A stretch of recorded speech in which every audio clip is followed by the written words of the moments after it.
that's making news in print and online. We are joined by rural podcaster and PhD candidate at Deakin University, Kirsten Dioprese. Kirsten, good morning. Good morning, Emma. Okay, so our top story, it's all about Joe Biden today. Of course, Donald Trump as well, but Joe Biden. How's the Australian taking a look at this story? Yeah, look, the pressure's mounting, and I'm not sure with the headline there about crescendo echoes in Biden's ears, if that's meant to be a bit of a play on words there. But it's certainly a tale of two election campaigns when you look at where Biden is at versus where Trump is at. And I know that Michael is right there with all the action, and he's been talking about all of the Democrats that are coming out and saying, look, Joe Biden has to go. And what's really key is that there's been some really high profile and senior Democrats who are reportedly having conversations privately with Joe Biden, so Chuck Schumer and Nancy Pelosi. So Nancy Pelosi has said to Biden, according to CNN, that he doesn't have the polling and that they will lose chances of regaining the House of Representatives if Biden runs. So they're asking him to step down. And I've been looking at the media in America. So obviously there's this flurry of reporting on various Democrats and previous supporters. But the New York Times is also doing this look at the Trump campaign and how his rhetoric has changed since his first campaign, his presidency, and now this campaign.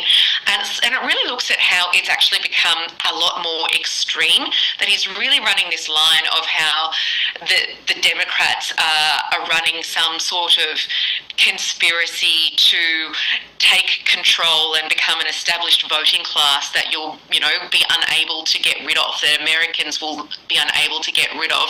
This, of course, is not really backed by any evidence, but that is his line. And it will be interesting to see whether he changes his tune or changes his line. Of course, Trump is expected to give his keynote speech probably in just a few hours at the Republican National Convention. That's Thursday night for Americans. So we'll see whether he softens or becomes stronger or keeps staying on his message. Yeah, it's an absolutely incredible story with just developments unfolding every 5 minutes. Let's come back home now, Kirsten, because where you are in Western Victoria and my hometown, I was visiting recently and it is so dry for winter. A lot of farmers really want a drought declaration. Yeah, look, in the southwest of the state where I live, we're quite a wet area normally. We get about 660 mils of rain annually, but a lot of us have only had around 140, 150 mils so far. And typically this is a really wet time of year, but we just haven't seen that rain. So there is some stress, particularly even further west from where I am. Fortunately, the last few days here, the last week, we've had a little bit of rain. We need some more, but there are some farmers just about half an hour west of where I am, sort of towards the South Australian border, that are really just missing out on that rain altogether.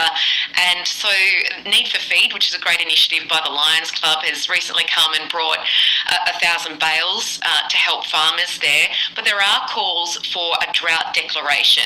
And that's really interesting because the federal government has actually changed its messaging on this. In 2021, the federal government declared that they would no longer be declaring that a region is in drought, and that drought messaging would be more about preparedness and an acknowledgement that we are in this different kind of climactic time where droughts happen more often, or periods of no rain.